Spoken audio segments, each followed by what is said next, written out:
Aprovechando que Fernando VII había abolido la Constitución de Cádiz en 1814, la corona española empezó a reconquistar territorios americanos.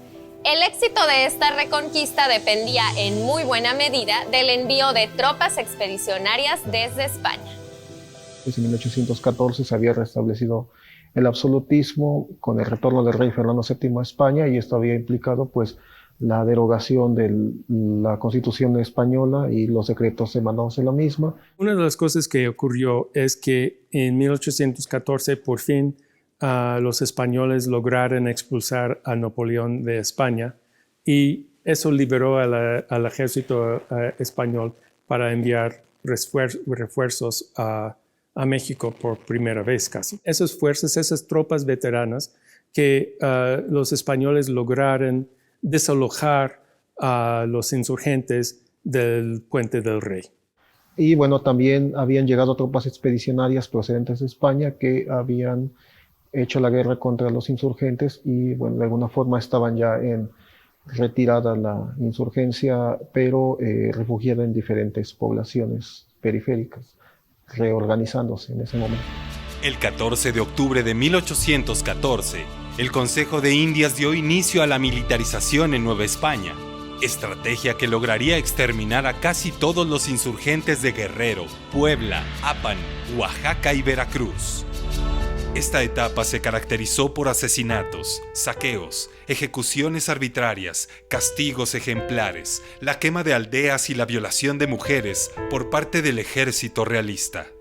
Una guerra no es nada más entre militares o entre militares e insurgentes como la Guerra de Independencia.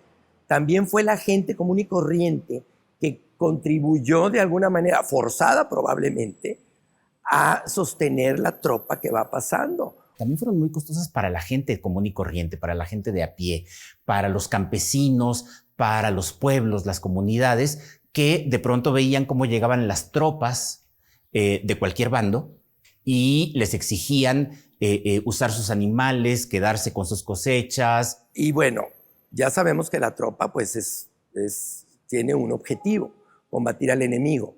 Entonces no cuidan mucho los aspectos relacionados con... Se quedan en una hacienda, pues van a saquear la hacienda, probablemente. Y cuando se lleven la hacienda, se van a llevar toda la propiedad del dueño de la hacienda, caballos, alimentos, hijas, etc. En octubre de 1814, el Congreso de Anáhuac, o mexicano, promulgó la Constitución de Apatzingán. El único documento constitucional insurgente, sí es que, bueno, están los elementos de rayón, pero los elementos de rayón son justo eso, elementos, ¿no? Ahora, también es cierto que la Constitución de Apatzingán no fue concebida como una constitución para funcionar en el mediano y largo plazo, como reconocen expresamente sus autores en el documento que acompaña, en el escrito que acompaña la Constitución, sino que fue pensada para...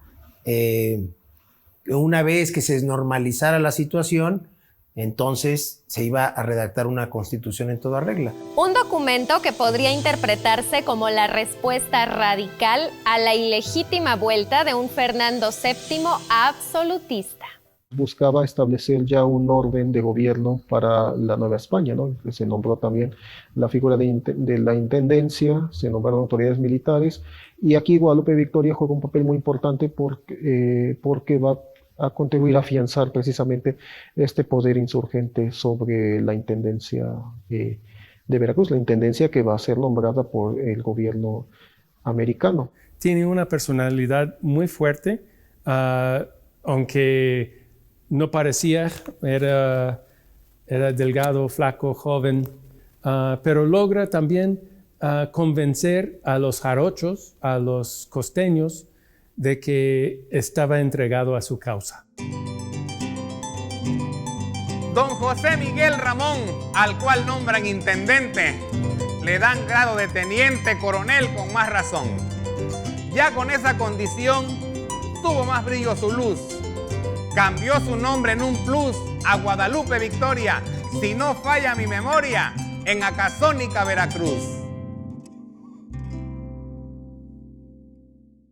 Pensemos en esta región central de Veracruz, Jalapa, Las Villas y el puerto.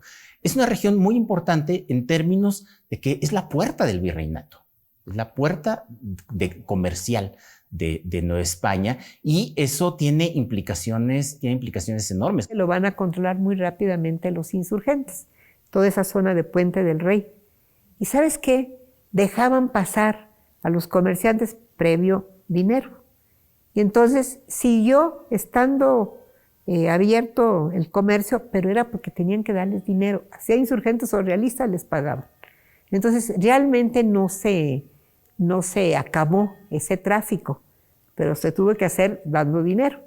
Negociaban con los españoles porque saben que los españoles los necesitan a ellos para poder pasar sus productos, y a su vez los insurgentes también salen beneficiados de las comisiones que les están cobrando a los comerciantes. En 1815 logran desalojar a las fuerzas en aquel entonces bajo el mando de Guadalupe Victoria, pero afortunadamente para los insurgentes, los soldados rebeldes, insurgentes, logran retirarse sin grandes pérdidas de hombres. Mientras tanto, la presión aumentaba en la Intendencia de Veracruz. Esto porque el control realista permitió consolidar los fortines que se habían construido a lo largo del Camino Real de Jalapa a Veracruz. Esa caída del control sobre el Puente del Rey a veces, es visto como un punto de parteaguas en la guerra en Veracruz, porque por primera vez, ya los españoles pueden, el gobierno virreinal pueden movilizar convoyes de materiales del puerto a la Ciudad de México sin ser emboscado por los insurgentes. Pero al mismo tiempo no fue una victoria completa. Los insurgentes seguían en pie y todavía tenían la fuerza para impedir el tránsito libre. La insurgencia en Veracruz se mantuvo activa por más tiempo gracias al contrabando de armas que ingresaban por Nautla y Boquilla de Piedras. Y esto les permitió tener un mayor control de todo el territorio. Realmente los realistas estaban muy preocupados porque no lograban controlar Veracruz. Entre 1815 y 1819, las rebeliones continuaron asolando muchas regiones novohispanas en diferentes puntos del país. Veracruz, la costa del norte en Boquilla de Piedras, la zona del Totonacapan con Cuyuxquihui y Papantla, y el camino de Veracruz a México, tanto la serranía de Perote como los alrededores de Córdoba. Jalapa venía desarrollando actividades comerciales que la ligaban mucho a los intereses de la metrópoli, que la ligaban mucho a los comerciantes de Cádiz, a los comerciantes de Cuba, y en ese sentido Jalapa desarrollaba muchas actividades en favor de la corona. Y Jalapa en la Guerra de Independencia se va a mantener muy leal, y va a haber una política que va a buscar que Jalapa no caiga en las manos de los insurgentes, ¿no? Porque se considera un punto importante, ya que también Jalapa en esas fechas ejercía una especie de satélite del puerto de Veracruz. Muchos de los grupos insurgentes en la región de Puente Nacional empiezan a solicitar el indulto, una amnistía del gobierno real, y esos grupos empiezan a asentarse en pueblos alrededor de Puente Nacional. con las políticas virreinales que se daban al indulto, donde, bueno, te perdono tu insurgencia, conservas tus armas para que cuides la tranquilidad del pueblo y te resuelvo tus asuntos de tierras, eso hizo que la misma insurgencia en la zona fuera bajando, ¿no? Y ahí eso es lo que vamos a encontrar en Jalapa. Las políticas de indultos que implicaban también, pues, acogerse, pues, desde luego al perdón del gobierno, y esto significaba, pues, ya no ser juzgados por delitos de lesa majestad o de traición al rey o alteración del orden público, cualquier causa criminal, ¿no? De 1814 a 1820 ya no vamos a encontrar estos conflictos. Simplemente vamos a encontrar elementos que tienen que ver con la vigilancia del camino real, porque en ese periodo todavía va a haber elementos que tienen que ver con robos, que tienen que ver con asaltos de antiguos insurgentes a las literas que iban y venían de Veracruz a la Ciudad de México, pero ya no vamos a encontrar esta necesidad de tomar poblaciones o de tomar Jalapa a la causa insurgente. Eso es muy importante porque esos ex insurgentes presten servicios al gobierno virreinal y obviamente les quiten fuerza a los insurgentes, pero a cambio de eso, el gobierno virreinal otorgaba cierta libertad a esos pueblos. Al perder la posición de Puente del Rey, Victoria pronto construyó las fortalezas de Monteblanco, cerca de Orizaba, y la de Imiquite, junto a Jalapa, sin que las tropas del rey pudieran evitarlo.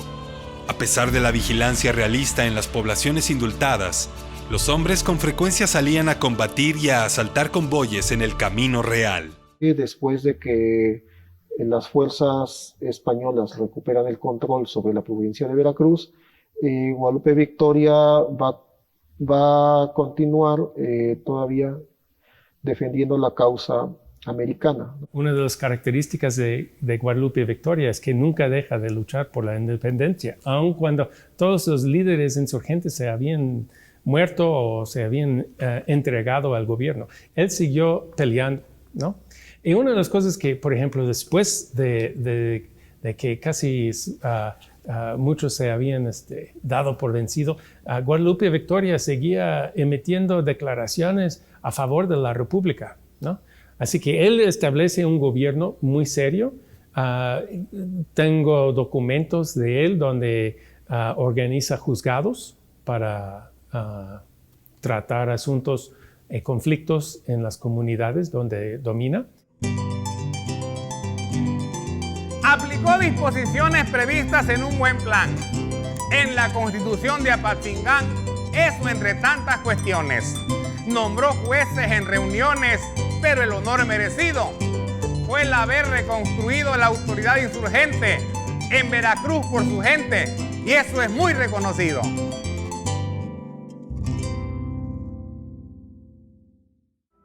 En agosto de 1816 ya existían jueces nacionales de partido en Coscomatepec, Zongolica, Cotaxtla, Tomatlán y Huatusco.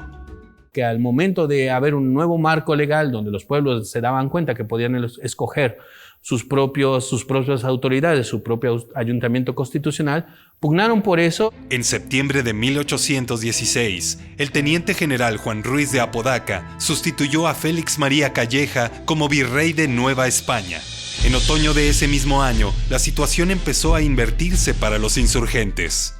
Juan Ruiz de Apodaca pues llega y despliega pues una política también que consiste en tratar de pues ya detener la guerra y recuperar el control sobre el territorio novohispano, desde luego también recuperar ya el control sobre Veracruz. También busca recuperar la actividad económica, busca restablecer también las comunicaciones a través de las principales rutas de comercio en la Nueva España, y bueno, recuperar también la tranquilidad en el campo y en las ciudades. En noviembre de 1816, Carlos María Llorente realizó una campaña en Tuxpan y Huauchinango, extinguiendo las aduanas que había establecido Guadalupe Victoria. Por su parte, en 1817, el gobierno de Apodaca amplió la política indulgente que, con el curso del tiempo, resultó desfavorable para la resistencia insurgente en todos sus territorios. a Juan Ruiz de Apodaca le va a tocar vivir el restablecimiento del orden constitucional, ¿no? Esto va a representar pues también la reactivación de la guerra, pero al mismo tiempo pues también la etapa final de este proceso de independencia, donde se fortalece el liderazgo de figuras como Agustín de Iturbide, como Vicente Guerrero, Guadalupe Victoria, que son los que van a pues llevar ya adelante el proyecto de emancipación con relación a España. Las fuerzas realistas aislaron el territorio veracruzano de las otras provincias para impedir cualquier reunión de fuerzas insurgentes, lo que debilitó a estas en la costa y en los pueblos del interior de Veracruz. Lo que hacían era cercar las poblaciones, quitarles el agua y todo abasto de comida. Eso te debilita y te vienen toda suerte de infecciones y de males y te mueres. Veracruz fue el último bastión insurgente para controlar y derrotar.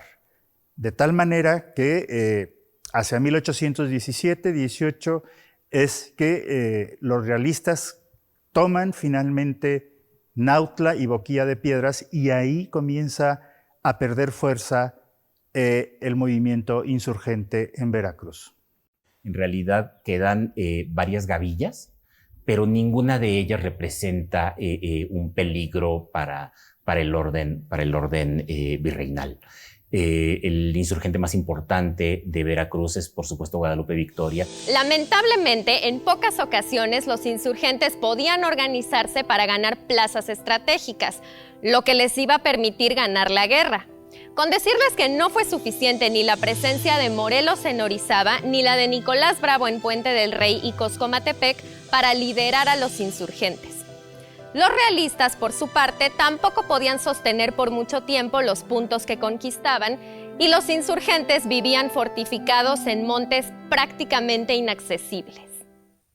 La eliminación de las contribuciones que pagaban los pueblos dominados fue una promesa incumplida. Por el contrario, tuvieron que pagar contribuciones tanto a los insurgentes como a los realistas. El reparto de tierras tampoco se realizó.